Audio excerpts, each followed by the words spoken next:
Salut tout le monde, j'espère que vous allez bien. Dans la précédente vidéo, nous avons abordé les premières annonces de l'Apple Event de printemps. Nous allons dans ce deuxième volet parler du nouvel iMac. Cet objet très attendu et pour lequel Apple nous a réservé quelques surprises. La troisième et dernière vidéo qui traitera du nouvel iPad Pro sortira très bientôt. Donc si vous n'êtes pas encore abonné, pensez à le faire et activez la cloche des notifications.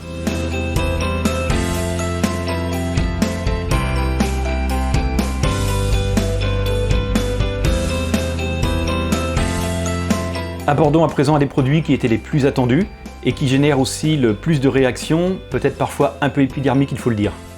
Je veux parler bien évidemment du nouvel iMac. Commençons par le design, la partie la plus polémique, ou pas d'ailleurs selon chacun.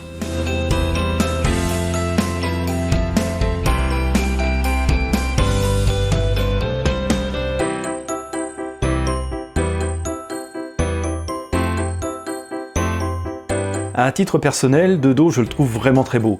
De face, c'est vrai qu'il me laisse un peu plus perplexe. Alors ce n'est pas le gros menton en bas, il faut bien loger quelque part la carte mère et les composants nécessaires, car son épaisseur, rappelons-le, elle n'est que de 11,5 mm, ce qui est quand même assez exceptionnel. Son poids d'ailleurs à cette image, il pèse moins de 5 kg. Ce sont surtout les bordures de l'écran qui me chagrinent un peu. Pour le moment, j'ai l'impression de ne voir qu'elles. Il est vrai que les rumeurs laissaient entendre un design plus borderless, un peu comme sur le Pro Display XDR. Donc cette bande blanche autour déçoit inévitablement. Mais je pense qu'il faudra vraiment voir ces nouveaux iMac pour se faire une idée précise et peut-être réviser ce premier sentiment. Sinon, côté caractéristiques, c'est uniquement la version 24 pouces qui a été présentée, soit le modèle entrée de gamme de l'iMac. D'ailleurs, plutôt que 24 pouces, il faut préciser qu'en réalité c'est un écran de 23,5 pouces de diagonale. Sa résolution quant à elle est en 4,5K. Oui, Apple aime bien les demi cette année.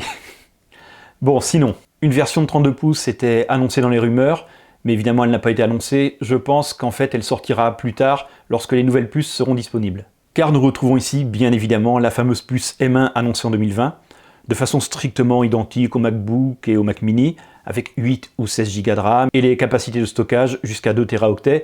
Je ne vais pas vous refaire le topo. Nous retrouvons deux ports Thunderbolt sur le premier modèle, le modèle entrée de gamme. Les modèles un peu plus chers ont quant à eux deux ports USB 3 supplémentaires. Petite particularité à prendre en compte, il n'y aura par conséquent que de l'USB-C. La webcam sera enfin en Full HD, et c'est bien la moindre des choses. Il n'était plus possible de rester en 720p en 2021, vous me direz d'ailleurs à raison que c'était déjà le cas auparavant. La connectique est très intéressante car sans rien inventer, Apple propose sur ce nouvel iMac un câble tressé avec un branchement magnétique. Et à partir du second modèle tarifaire, le boîtier d'alimentation disposera en plus d'un port Ethernet afin d'avoir un câble management le plus propre possible. Toujours ce souci du design cher à Apple. Côté coloris, c'est pour cette gamme un ensemble de possibilités vraiment sympa. Par contre, toutes les couleurs ne seront pas disponibles avec le premier modèle, donc pensez à bien vérifier si vous devez craquer. Pareil pour les périphériques, clavier, souris et trackpad sont désormais légèrement colorés pour aller avec votre iMac. À partir du second modèle, il est également possible d'avoir un clavier doté de Touch ID. Alors, pas mal râle sur l'absence de Face ID, ils s'attendaient à le retrouver sur ce nouvel iMac. Je peux les comprendre, mais c'est cependant un ajout intéressant, et en cette période de pandémie, c'était peut-être finalement le choix le plus logique, le plus cohérent.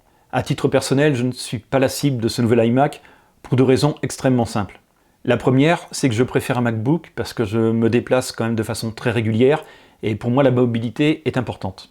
Et si je devais quand même prendre un ordinateur fixe, eh bien j'aurais besoin de plus de puissance que ce qui est proposé actuellement par la puce M1, même si elle est très très puissante, parce que bon, j'ai des besoins professionnels qui sont ce qu'ils sont, et d'ailleurs le problème est le même au niveau des MacBooks, j'attends la prochaine génération.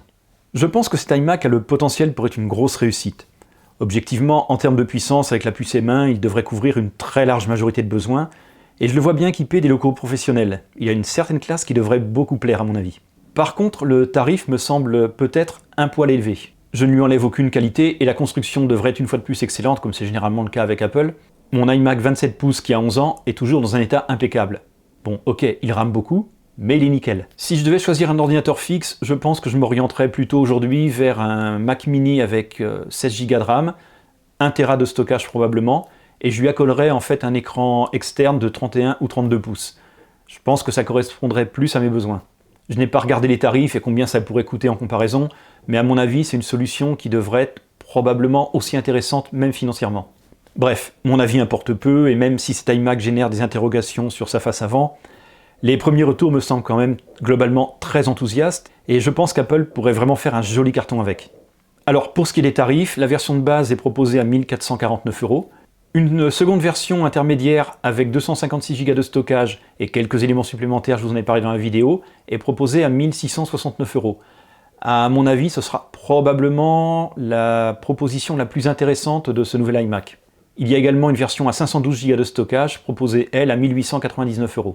Et évidemment, ces tarifs sont toujours révisables à la hausse si vous mettez 16 Go de RAM, si vous prenez du stockage jusqu'à 2 Teraoctets, et là les prix peuvent monter jusqu'à... on ne sait pas encore, parce que les tarifs ne sont pas annoncés pour le moment. Mais quoi qu'il en soit, ça risque de faire relativement cher.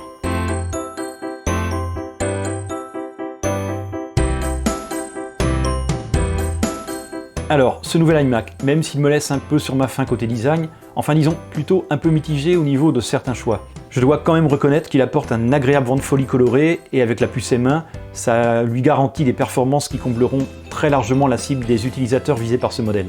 Sa cible, très clairement, ce ne sont pas les professionnels traitant de l'image, de la vidéo ou de la 3D. Même s'il saura, j'en suis certain, très bien s'en sortir dans pas mal de situations, pour ces professionnels, il faudra attendre le prochain modèle de puce, c'est-à-dire une M2 ou une M1X, peu importe le nom qu'elle portera. Mais cet iMac qui associe design coloré, construction de qualité et la puissance de la puce M1 devrait vraiment être une très jolie réussite. J'espère que cette vidéo vous a intéressé. N'hésitez pas à me laisser un commentaire, ça me fait toujours très plaisir de vous lire. Si vous souhaitez aider la chaîne, vos likes et vos partages permettent de lui apporter plus de visibilité. Quant à moi, je vous dis à très bientôt dans la prochaine vidéo qui traitera de l'iPad Pro. Salut tout le monde!